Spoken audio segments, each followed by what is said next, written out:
Hello everyone. This video is the second in a series about the beast of the book of Revelation by St. John, in relation to the context of our society. In this video, we quickly outline the symbols of the forces of evil in the book of St. John. We will delve into the details of these personifications of evil in the following videos. In particular, we will study them to identify who the beast of the sea or Antichrist is, but also who the beast of the earth or false prophet is, and the great harlot. In Revelation, the forces of evil are symbolized by a dragon, but also by a beast called the beast of the sea, which presents itself in two different aspects. There is also a beast called the beast of the earth and referred to as the false prophet. And finally, a harlot that symbolizes a great city called Babylon the Great. The most powerful of the forces of evil is the dragon, which is the symbol of Satan and the empires he controls. The first force of evil described is a dragon with 7 heads and 10 horns, mentioned in Revelation chapter 12. Each of the 7 heads bears a diadem. In the Bible, and particularly through the visions of the prophet Daniel, the heads represent empires or kingdoms or any other entity comparable to a great powerful nation. The horns, on the other hand, represent smaller entities that emerge from these empires, specifically states resulting from the dismemberment of an empire. The heads and the horns represent both the kingdoms and their kings, the institution and the human being who leads it. These symbols are explained in the prophecies of the book of Daniel. And even in the book of Revelation, St. John directly explains that the horns represent kings. In St. John's vision, the dragon is a sign that appeared in the sky. It is associated with another sign in the sky, that of a woman, clothed with the sun, with the moon under her feet, and a crown of 12 stars on her head. The woman is pregnant and cries out in pain, for she is to give birth to the one who will rule all nations with an iron scepter, that is, Jesus returning as the Messiah. The dragon tries to devour the unborn child, but the woman is taken away by a great eagle and protected in the desert for 3.5 years. Then, St. John tells us, the dragon turns his fury on those who keep God's commandments and hold to the testimony of Jesus. That is, on the Christians, and he goes to make war against them. The dragon obviously represents Satan in the Bible. He is the one who will give his power to the beast led by the Antichrist.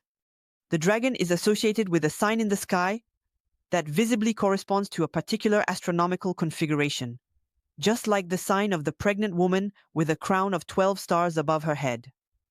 These two astronomical signs have been explained in the videos about the 10 prophecies, announcing the imminent return of Jesus Christ, and on the Apocalypse calendar. The woman that the dragon chases symbolizes the Virgin Mary, mother of Jesus, but also Israel, as the 12 crowns evoke the 12 tribes of the patriarch Jacob, founders of the nation of Israel. The mention of the desert also brings to mind Israel. The great eagle that protects Israel may well symbolize the United States, whose emblem is a bald eagle, a species of bird of prey nicknamed the sea eagle. The 7 heads of the dragon represent 7 empires that, throughout history, have attacked Israel, and the holy city of Jerusalem, which houses the holy place, that is, the sanctuary, where the temple was built that housed the Ark of the Covenant. The Ark of the Covenant is the great chest that contained the tablets of the law of Moses with the 10 commandments of God. The 10 horns of the dragon represent 10 states that emerged from these 7 empires which are hostile to Israel.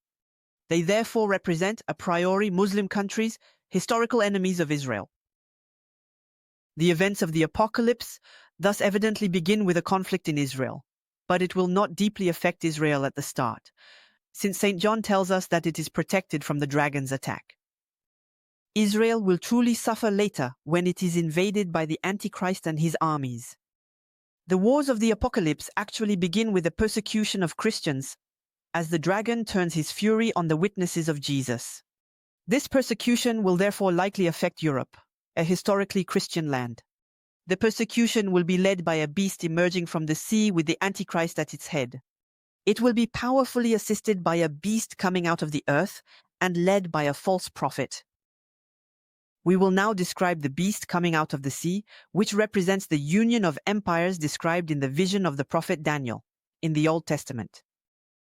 John sees a beast rising from the sea with 7 heads and 10 horns like the dragon. But unlike the dragon, the diadems of this beast are on the horns and not on the heads. At first glance, therefore, the wars of the apocalypse will be provoked by 10 states, represented by the 10 horns. These states come from the territory covered by the 7 empires, represented by the 7 heads. In any case, the beast does not represent all the countries of the world engaged in a world war, because the text of St. John clearly distinguishes the beast on one hand and the kings of the earth on the other. The Antichrist is not mentioned in the text of the Apocalypse, but he is referred to by St. Paul in his second letter to the Thessalonians in chapter 2, and also by Jesus in the Gospel of Matthew in chapter 24. In Matthew 24, it is revealed to us that the Antichrist must sit in the temple of God, presenting himself as God. This description of a false god or false messiah, décul, corresponds to that of the beast from the sea, while the false prophet or so-called prophet, identified with the beast from the earth, has the role of making people worship the image of the usurper represented by the beast from the sea. Contrary to some interpretations, the Antichrist is not the false prophet, because a prophet speaks in the name of God but does not pretend to be God. The beast from the sea is also a political or military leader who wages war in the apocalypse.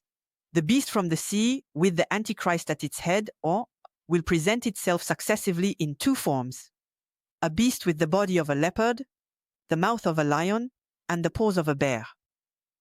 Then a beast whose body will be scarlet red. However, it will indeed be one and the same beast, and not 2 different beasts. Because the text clearly states at the end in Revelation 19 that the victory of Jesus is over the Beyong beast and the so-called prophet. This seems to imply 2 parallel or successive wars: a war provoked by the beast from the sea with the body of a leopard, and a war led by the scarlet beast. The scarlet beast may not represent the same alliance of nations as the beast depicted with the body of a leopard, but like it bears 7 heads and 10 horns. Thus, both beasts symbolize the same thing: the empires led by Satan against the peoples who have historically allied with God, namely Israel, and then the Christian peoples. The beast from the sea, in its first form, thus has the body of a leopard. John tells us, one of its heads seemed to have a mortal wound, but its fatal wound was healed. Filled with admiration, the whole earth followed the beast.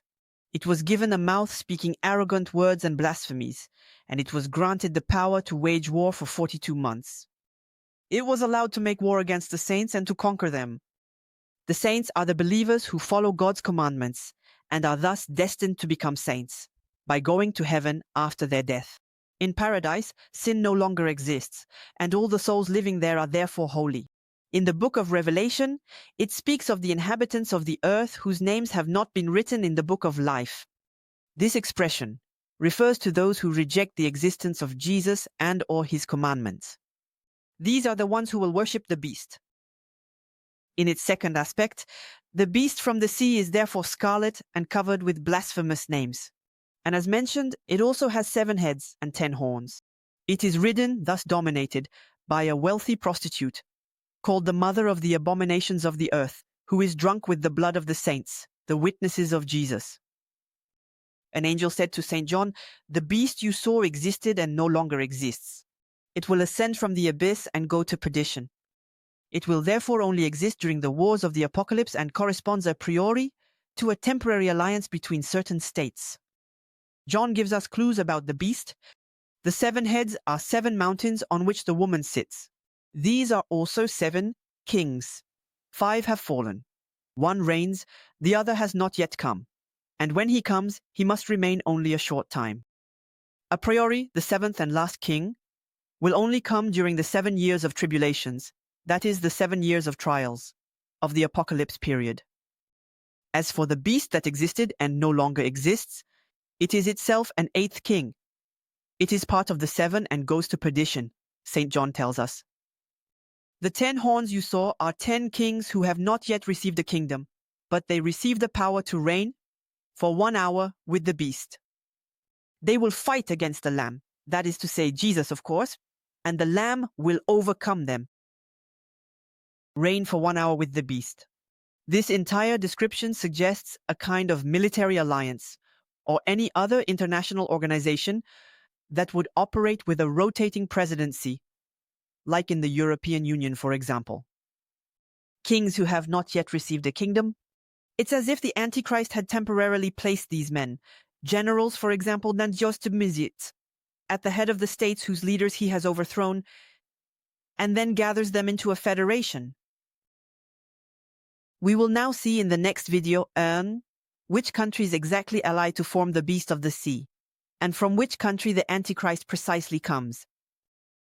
Thank you for listening to me. Feel free to like, share this information, and why not join us in the non-virtual world? Have a good day, and may God bless you.